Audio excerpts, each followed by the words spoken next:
and also a link to the website where you can download the full 2021 trend report.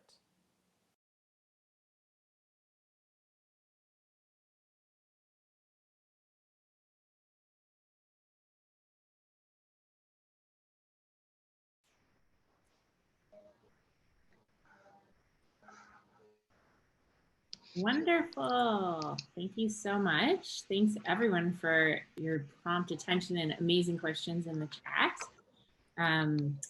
We will include all of those links in the email that'll go out to you after with the replay, as well as there's a three slide up version of the slides that we'll be sending out. And while we have Sue and Joanne here to answer questions live, I have a couple that I started for you, and then we'll see what else other people have. Joanne, maybe we'll start with you. What was the most surprising information you found when doing the research? I think the most surprising and heartening actually was eating together, that trend, because if we looked at going into COVID, what was happening was 50% of our time eating or drinking was alone, solo occasions. And that's really flipped.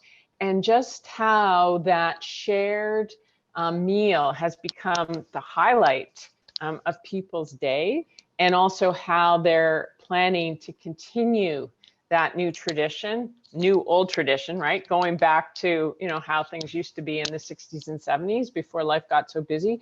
But I think that breaking bread together, that's what has surprised me, but it's a wonderful surprise. Awesome. Okay, this one is for Sue. So knowing that there's some changes coming to food labeling, and this is a focus on many of the people that are on this call, what do you think makes the most difference when it comes to consumer choices in food labeling? What's the thing that maybe changes how they react or respond? You know, I was a spokesperson for Health Canada's % Daily Value campaign. And if you're not familiar with it, it's all about the 5 and the 15. So when you ask consumers to read the nutrition facts table, use the % daily value as a guide. So something that's 5% or less DV, daily value, means that the food has a little of that nutrient. And that could be good if it's fat, saturated fat, but it's not so good for those nutrients that you want more of, like fiber. Now, the other part of that equation is the 15%. So if a food has 15% daily value or higher, it means that that food or beverage has a higher amount of that particular nutrient. Fiber, for example, or vitamin C or vitamin A or potassium would be nutrients that we would maybe want to look for 15% or higher. So, you know, we're not asking consumers or Canadians to add up the % daily values, but it's a great guide that they can look at quickly on nutrition facts tables. I guess another question in that same category is there's lots of discussion around free sugar and natural sugar and where does this all fall? And I know that you had that great diagram from Doug. Would you be able to tell us a little bit more about the types of sugar and where you kind of feel?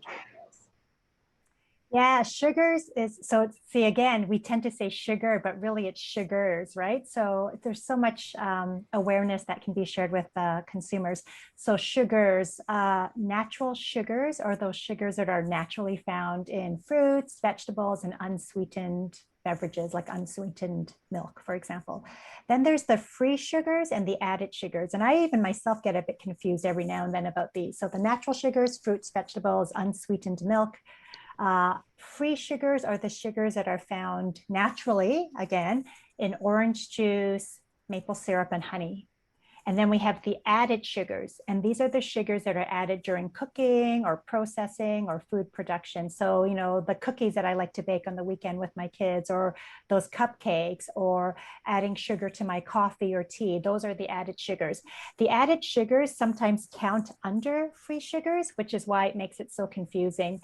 So think of it as 3 different buckets: natural sugars, free sugars, added sugars. And Health Canada has set 100 grams as the total sugars, the combination of natural plus free plus added sugars, 100 grams of total sugars throughout a day as a reasonable amount of sugars that can be consumed as part of a healthy diet. Joanne, this one actually might be really interesting because we know that lots of places, for instance, in New York, that the calories are all listed on menus in food courts and in restaurant menus.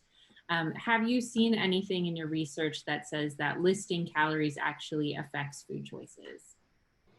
Yeah, it's more of a nudge behavior, I'd say, like kind of pointing people towards healthier choices. But when you go into a burger chain, you're not necessarily going there for a salad. So you can only nudge within a certain framework, right? If you're going for a milkshake, burger, and fries, you're going to do that.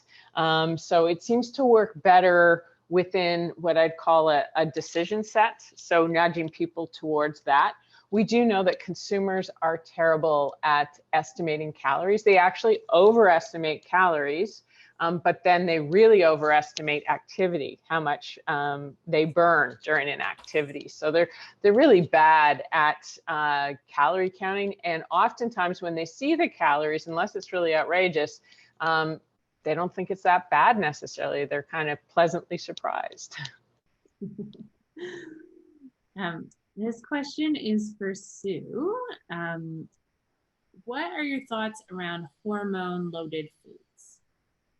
It's a loaded question. It's a loaded question. You know, I can see where this could be coming from because I have consumers in my life too, mother-in-law, aunts, uncles, and they ask me questions all the time about this. You know, what about hormones in milk? What about egg yolks? There's so many nutrition myths out there. And so as dietitians and nutrition professionals, we try to share evidence-based science.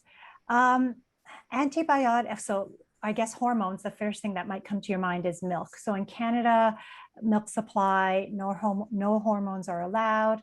Antibiotics is another one that comes up as a question around the family dinner table when we're eating with the extended family. In Canada, antibiotic use is regulated in animals. There needs to be a clearance time from when the animal may have been using antibiotics to when that animal is ready to be used for meat and food and that sort of thing.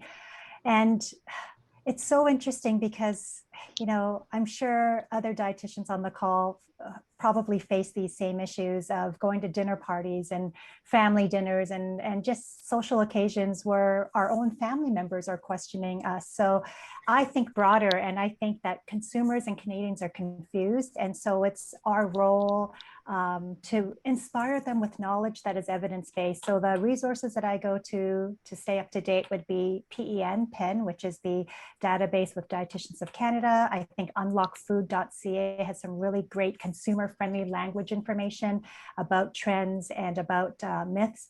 And another shout out is to Canadian Food Focus, to which myself and my business partner, Lucia Weiler, we have both contributed to that website and shared information about these common nutrition myths. So hop on over there and get some good information with references to help you answer these questions with your own consumers and your own family. Yeah, I'm just going to follow up with that. I think myth busting is so important and there's so much of it.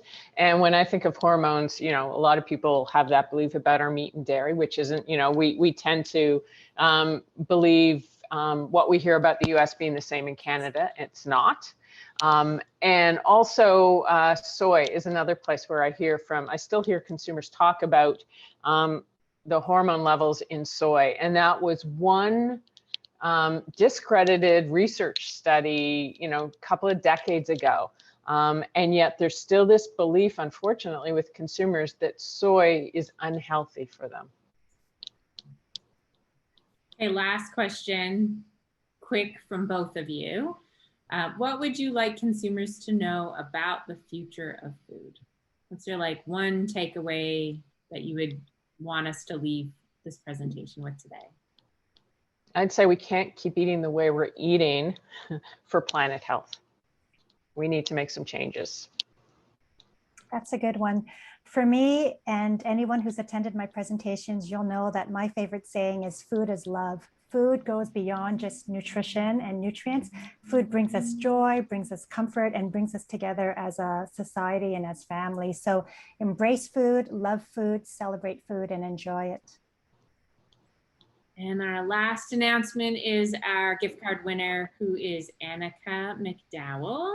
Oh, yay! I know Annika, yay! You and get you your gift card. Thanks everyone for attending. Look, we're right on time.